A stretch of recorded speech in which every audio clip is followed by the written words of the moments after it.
A very fluid situation in Ukraine and Russia this morning. Ukrainian officials say Russia violated a ceasefire agreement today that was supposed to allow refugees safe passage from two cities. And now, just moments ago, breaking news, NBC's Josh Letterman reported that the State Department is calling for all U.S. citizens to leave Russia immediately.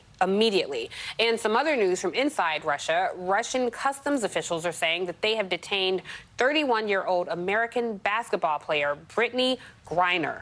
The Customs Service says that hashish oil vape cartridges were found inside her luggage. Notably, transportation of drugs in Russia can carry a prison sentence of 5 to 10 years. Now, her team, the Phoenix Mercury, released a statement this morning saying they are closely aware and monitoring the situation, in constant contact with her family, and are focusing on her safety and getting her home. I want to bring in my panel now. The director of the West Coast chapter of the Women of Color Advancing Peace and Security, Nola Haynes, and MSNBC contributor Malcolm Nance, author of They Want to Kill Americans. And joining me here on set, MSNBC political contributor Dr. Jason Johnson. Thank you all very much for being here. I want to start with you, Jason. This news that this WNBA player is being held in Russia, this is quite frightening for, hash and oil. I mean, this is not like an opioid or something that she was carrying with her. And let's understand the political context here, right? Like, now, this may be illegal. I'm not questioning what the Russian law is, but they also know that this is a high-profile player. Look, Brittney Griner and Liz Cambage, my favorite WNBA player, are probably the two most prominent centers in the league right now. This is not quite Giannis level, but this is more like Joel Embiid, an MVP-level player. So her being held is a big deal. Is this the kind of thing that becomes a part of the sort of political negotiations? We don't know, because even though people have been told to leave Russia, we don't know how much the Russian government is going to make that an easy process. You would think if they just wanted people to go, they would allow her to leave regardless of what she happens to have in her luggage. So this could be a problem down the road. Absolutely, it could. Malcolm, I want to bring you in here. What does this mean for her? I mean, Jason points out there are political consequences. Please take it away. Well, funny you should mention it. I actually ran the school for the Department of Defense for what we call this type of detention. Hostile government detention is a political tactic that is used by foreign governments when they intend to intimidate an innocent person. Usually they claim the person is a spy. And then what they do is they try to gain leverage through the detention of that individual. And they'll make up things. She may not have had oil in there, or they'll find something innocuous.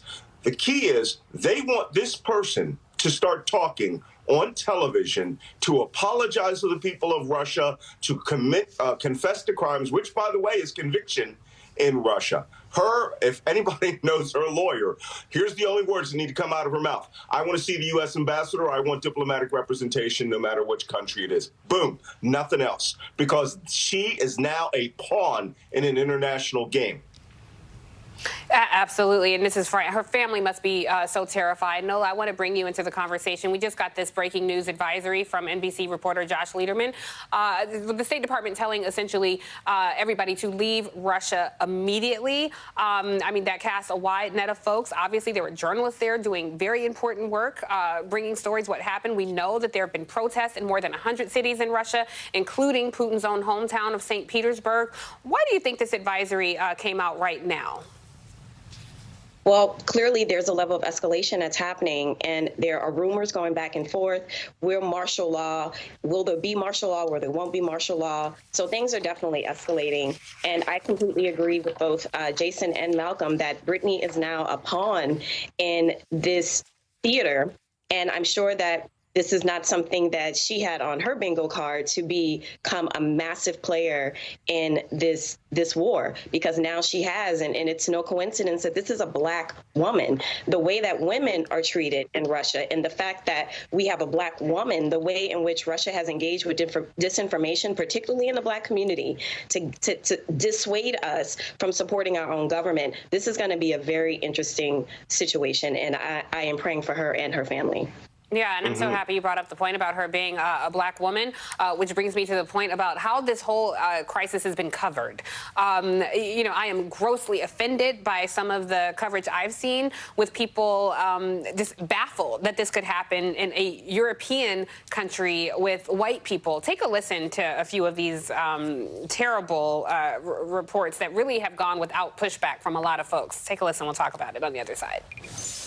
It's very emotional for me because I see European people with blue eyes and blonde hair being killed, children being killed every day with Putin's missiles and his helicopters and his rockets. The unthinkable has happened to them. And this is not a developing third world nation. This is Europe. This isn't a place, with all due respect, like Iraq or Afghanistan, that has seen conflict raging for decades. This is a relatively civilized, relatively European, I have to choose those words carefully too, city where you wouldn't expect that or hope that it's going to happen.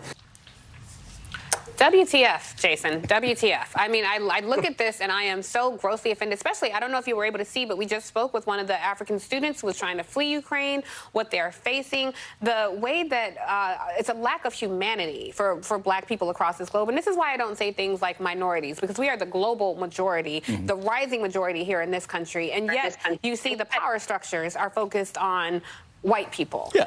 Well, it's white lives matter more, right? When this happens in Yemen, when this happens in Somalia, when this happens in other parts of the world, you don't see people crying. Yeah. You don't see these kinds of poll numbers. You also don't see the kind of international response. I think of things like, Haitians can be deported and people from South America can be sent back to Honduras, even though they say my lives are in danger. But Ukrainians are not being deported out of countries. Their deportations have been halted because their nation is at war. Well, there are other people, other black and brown people who have fled to the United States and other parts of the world who say, I don't want to go back, my life is in danger, and they're told go back. They're told go back to Haiti. They're told go back to this country one way or another. So, yes, this is a global problem, but I also think we have to hold ourselves accountable as journalists like we're doing here and saying, hey, look, how you talk about this is literally affecting people's lives in dangerous situations. Yeah, it's just exhausting to have to remind people that our lives matter as well. Globally, the diaspora's lives matter as well. Malcolm, I want to ask you, because I think it's important for our viewers to understand. I completely understand the importance of Ukraine and why it's getting so much attention. However, I want our viewers to understand, because there have been 6 coups in 5 African countries within the past 18 months. And that does not get wall-to-wall coverage. That is not an outsized show in U.S. support. So why the disparity there? You're uniquely positioned to explain that to us, I think. Well, it's very simple. It's sub-Saharan African. And what they do is they also the news media tends to leave these information activities to to this sort of the global linguistic bubble they belong in. Most of those coups were Francophone. They were in Francophonia Africa, whether you're talking about Mali or Guinea-Bissau, wherever. And so they leave that to France 24. To report, and maybe you'll see it down on page A32 of the New York Times. No, I'm wrong. B32 in a small box. It's just, there is racism in the news media. There's just an inherent white bias in the way that they collect and report data. I like to hear that information no matter where it comes from. Yeah, things that happen in Congo impact every one of us when it's Russian mercenaries who are now in Ukraine. Right. And, on the other side of this break, I want to talk to you about that, because there is some odd, allyship happening in Africa. So stay with us, and we'll be right back after the break to continue this very important conversation.